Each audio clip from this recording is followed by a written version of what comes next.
Real মাদ্রিদের jersey গায়ে প্রথম হ্যাটট্রিকে দেখা পেয়েছেন কিলিয়ান এমবাপে এবং ওই 3 গোলেই রিয়াল মাদ্রিদ জিতেছে।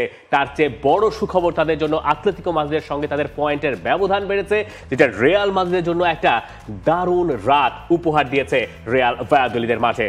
রিয়াল মাদ্রিদ যেরকম ভয়াবহ হয়ে উঠছে, এই রিয়াল মাদ্রিদকেই আমরা ভয় করেছিলাম যে যেই গ্যালাকটিকো 3.0 ভার্সনের কথা বলা হচ্ছিল সেটার সেন্টার লিঞ্চপিন হিসেবে কিলিয়ান এমবাপে গতকালকে একটা হ্যাটট্রিক পেয়েছেন মাদ্রিদের জার্সি গায়ে, তার প্রথম হ্যাটট্রিক ভায়াদোলিদের মাঠে। ভায়াদোলিদ প্রথম হাফে কিছুটা রিস্ক এর সম্ভাবনা ঘটালেও পুরোটাই ছিল আসলে রিয়াল মাদ্রিদ এবং কিলিয়ান এমবাপে প্রথম হাফে গোলের পর সেকেন্ড হাফেও তিনি গোল করেছেন, একটা হ্যাটট্রিক কমপ্লিট করেছেন পেনাল্টি থেকে চান্সটা কমপ্লিট করে। আই থিঙ্ক সবকিছু মিলে এটা রিয়াল মাদ্রিদের এরকম পারফরমেন্সই আমরা এক্সপেক্ট করছিলাম সবকিছু মিলে। যেহেতু ভিনিসিয়াস নেই, রদ্রিগোর ইনফ্লুয়েন্সটা আরেকবার টের পাওয়া গেল। রদ্রিগো কিন্তু এমবাপেকে সেট আপও করে দিয়েছিলেন সেকেন্ড গোলটার কারণে, সেকেন্ড গোল সেখানে। এবং এমবাপের যে স্টেটমেন্টটা দরকার ছিল, আপনি যখন চিন্তা করবেন যে একজন প্লেয়ার নতুন রিয়াল মাদ্রিদে এসছেন, এর আগে ক্রিশ্চিয়ানো রোনালদো ছাড়া এবং বেনজেমা ছাড়া এরকম 20 গোলের ট্যালি ক্রস করতে পেরেছিলেন প্রথম সিজনে, খুবই কম। সের মধ্যে এমবাপে কিন্তু সেখানে এখন 21 বা 22 গোলের হচ্ছে একটা ট্যালি তিনি ক্রস করে গেছেন।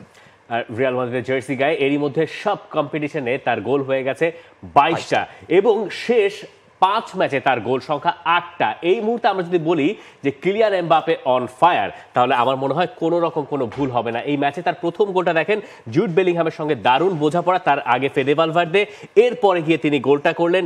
সেকেন্ড গোলটা সেকেন্ড হাফে, থার্ড গোলটা একটা পেনাল্টি থেকে এবং পুরোপুরি ডিজার্ভিং একটা হ্যাটট্রিক তিনি পেয়েছেন।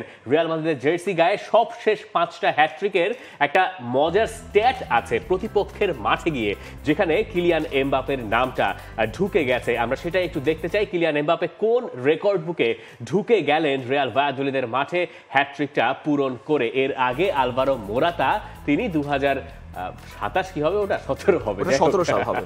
ক্রিশ্চিয়ানো রোনালদো বনাম আতলেতিকো মাদ্রিদ, সেটাও আসলে 2016 সাল।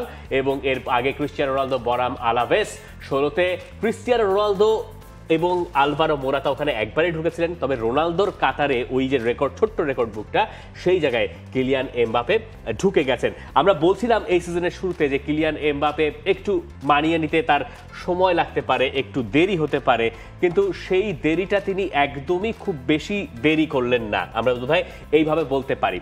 খুব বেশি দেরি হয়নি ডেফিনেটলি, কারণ সিজনের প্রথম হাফে তার জন্য একটু চ্যালেঞ্জিং ছিল। সেখানে পুরো রিয়াল মাদ্রিদের ফর্মটাই খুব শেকি ছিল, সেখানে চ্যাম্পিয়ন্স লিগের হার ছিল, সেখানে লা লিগাতে হোঁচট ছিল। এরপর যেই জায়গাটাতে সাধারণত আমরা পেপ গুয়ার্দিওলা ম্যানচেস্টার সিটিকে নিয়ে কি কথা বলি, যে জানুয়ারি মাস থেকে যখন সেকেন্ড গিয়ারে আপনি পুরো সিজনটা টানবেন, তখন থেকেই আসলে আপনার ফর্মের কনসিস্টেন্সি ম্যাটার করে। এই জায়গাটাতে আসলে রিয়াল মাদ্রিদ ফর্মের কনসিস্টেন্সিটাতে নিয়ে আসছে। চ্যাম্পিয়ন্স লিগে না হয় একটা হোঁচট ছিল, সেটাও হয়তো কাটিয়ে ওঠা গেছে। ওটা বাদ দেন আপনি, এমবাপের মানে এই যে এখন থেকে যখন থেকে তিনি ফায়ার করা শুরু করলেন, সেইখান থেকে যদি আপনি হিসাব করেন যে আমরা তো এই এমবাপেকেই চিনি, আপনি ফার্স্ট গোলে তার কনফিডেন্স লেভেল দেখেন, সেকেন্ড গোলে তার কনফিডেন্স লেভেল দেখেন, এবং 64 মিনিটের দিকে তিনি আরেকটা শট যেটা সাইড নেটেড হলো, সেই জায়গায় তিনি পাওয়ার শট নিয়েছিলেন। এবং এই আত্মবিশ্বাসটার অভাব তার কিছুদিন দেখা গিয়েছিল। আপনার নিশ্চয়ই মনে থাকার কথা যে যখন লিভারপুলের সঙ্গে, যখন অ্যাথলেটিক বিলবাওয়ের সঙ্গে তিনি পেনাল্টি মিস করলেন, এবং তারপরে গিয়ে তিনি বললেন যে বিলবাওয়ের সঙ্গে পেনাল্টি মিস করাটা তার রিয়াল মাদ্রিদের ক্যারিয়ারের টার্নিং পয়েন্ট। এরপর থেকে আমরা দেখলাম যে যেটা বলছি যে শেষ 5 ম্যাচে 8টা গোল, প্রতি ম্যাচে আমরা দেখতে পাচ্ছি কিলিয়ান এমবাপে গোল করছেন। এই ধারাটা যদি তিনি অব্যাহত রাখতে পারেন, তাহলে রিয়াল মাদ্রিদ আর তার নিজের কারোর জন্যই আসলে সমস্যা হওয়ার কোনো কারণ নাই। কি বলছেন Real Madrid coach Carlo Ancelotti? একটু এক্সপেকটেশনটাকে থামাতে বলছেন, ঠিক জায়গায় রাখতে বলছেন, কারণ তিনি বলছেন দিল্লি এখনো বহুদূর, মানে লা লিগার যে শিরোপার দৌড়টা সেটা এখনো শেষ হয়ে যায়নি। তিনি বলছেন লা লিগা এখনো শেষ হয়নি, আমাদের প্রতিযোগিতায় থাকতে হবে আরো অনেক দিন, আমাদের খেলতে হবে এভাবেই। টেবিলে আমাদের পয়েন্টের ব্যবধান খুব একটা বেশি নয়। টেবিলে পয়েন্টের ব্যবধান নিয়ে তিনি যখন বলছেন, সেখানে কিন্তু মানে রিয়াল মাদ্রিদ বাড়িয়েছে, কিন্তু সেখানে কিন্তু হোঁচট খাওয়ার সম্ভাবনা রয়েছে। আমরা এরপরে নিশ্চয়ই লা লিগার পয়েন্ট টেবিলটাই দেখতে চাইবো, কারণ আতলেতিকো মাদ্রিদের সঙ্গে রিয়াল মাদ্রিদের একটা দূরত্ব তৈরি হয়েছে। আতলেতিকো মাদ্রিদ ড্র করে বসেছে আরও একবার, টানা 15টা ম্যাচ জেতার পরে আতলেতিকো মাদ্রিদ টানা 2টো ম্যাচে, একটায় হারলো, একটায় তারা পয়েন্ট খোয়ালো, এবং তাতে রিয়াল মাদ্রিদের সঙ্গে তাদের পয়েন্টের দূরত্ব দাঁড়িয়েছে 4 পয়েন্ট। আর আপনি যদি হিসাব করেন বার্সেলোনার পাক্কা 10 পয়েন্টের পেছনে বার্সেলোনা, আর বার্সেলোনার আজ রাতে ম্যাচ রয়েছে, অনেকগুলো সমীকরণ আছে। আপনি আতলেতিকো মাদ্রিদ নিয়েও দুটো কথা বলতে চাইবেন, কেন কার্লো আনচেলত্তি আসলে এই কথা বলছেন দিল্লি বহুদূর, কিন্তু দিল্লি আসলে আমার কাছে মনে হয় রিয়াল মাদ্রিদের জন্য অত দূরও নয়। আতলেতিকো মাদ্রিদ তারা 15টা ম্যাচ জিতলো, ভালো কথা, তারপরে চ্যাম্পিয়ন্স লিগে তারা একটা চমৎকার জয় পেল লেভারকুজেনের সঙ্গে, কিন্তু যে ম্যাচে তারা ড্র করলো এই যে ভিয়ারিয়ালের সঙ্গে, এই ম্যাচে ভিয়ারিয়াল মূলত আতলেতিকো মাদ্রিদকে তাদের ওষুধ দিয়েই বশ করেছে। পুরো ম্যাচে আতলেতিকোর বিপক্ষে তাদের একটা শট অন টার্গেট, পেনাল্টি থেকে, ওই পেনাল্টি গোল থেকেই 1-1 সমতা, এবং পরে গিয়ে আসলে রেনালদো যিনি পেনাল্টিটা কনসিড করেছিলেন তিনি গোলটা করেছেন। আতলেতিকোর দুশ্চিন্তার কারণ থাকার কথা, রাইট? আতলেতিকোর দুশ্চিন্তার অবশ্যই কারণ থাকার কথা, কারণ আপনি 15টা জয়ের পর আপনি সেখান থেকে মোমেন্টাম লুজ করে গেছেন, এবং মোমেন্টাম লা লিগাতে লুজ করলে সেটা কিভাবে আপনি শাস্তি পেতে পারেন রিয়াল মাদ্রিদ সেটা বুঝিয়ে দিচ্ছে। লেভারকুজেনকে হারানো তাদের জন্য ভালো একটা ছিল, কিন্তু ভিয়ারিয়ালের সঙ্গে তাদের ঘরের মাঠে মেট্রোপলিতানোতে যেখানে আপনি জয় পেয়েছেন, সেখানে এভাবে পিছিয়ে পড়ে শেষ পর্যন্ত একটা পয়েন্ট স্যালভেজ করা, ওই যেটা আপনি বলছিলেন আতলেতিকো মাদ্রিদকে বিশ্বাস করা যায় না, সেটাই তারা প্রমাণ করে দিল আরেকবার। কিন্তু আতলেতিকো মাদ্রিদের দেখেন লেগানেসের সঙ্গে যে ফলটা এবং এরপর ওটা তো হার, আর এইটা ধরেন ভিয়ারিয়াল পয়েন্ট টেবিলে ভালো জায়গায় আছে, মেনে নিলাম, চ্যাম্পিয়ন্স লিগের অবস্থান থেকে সেখান থেকে এসে সেটা হয়তো মানা যায়, কিন্তু এই যে আমরা লা লিগার টাইটেল রেসের কথা বলছি, রিয়াল মাদ্রিদ নিজেদের সেরাটা অনেকটা লম্বা সময় না খেলেও এখনো তারা যে খুব সেরা খেলছে তা না। আপনি রিয়াল মাদ্রিদের প্রতিটা ম্যাচ দেখবেন শুরুতে একটু শেকি, এরপরে রিয়াল মাদ্রিদ ফার্স্ট গোলের পরে সেকেন্ড গোলের পরে একটু একটু করে তারা ম্যাচের কন্ট্রোল নিচ্ছে। তো সেই হিসেবে আমরা লা লিগায় যখন টাইটেল রেসের কথা বলছি, তখন কি রিয়াল মাদ্রিদকে এই আজকে জানুয়ারি মাসের কত, আজকে 26, আজকে 26 তারিখে আমরা কি রিয়াল মাদ্রিদকে ফেভারিট বলছি?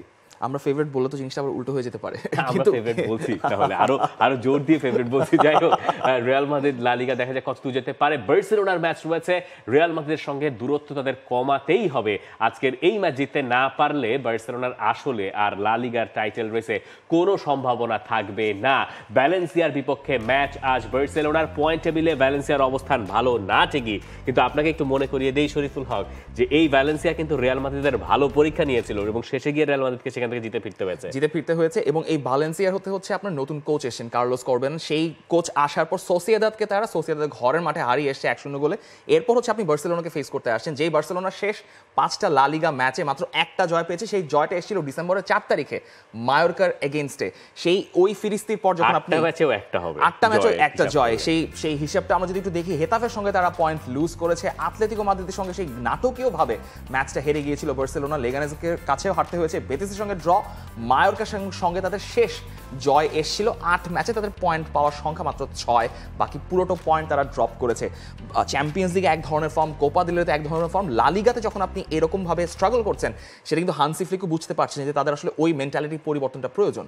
হান্সি ফ্লিকের দিল্লি কত দূর?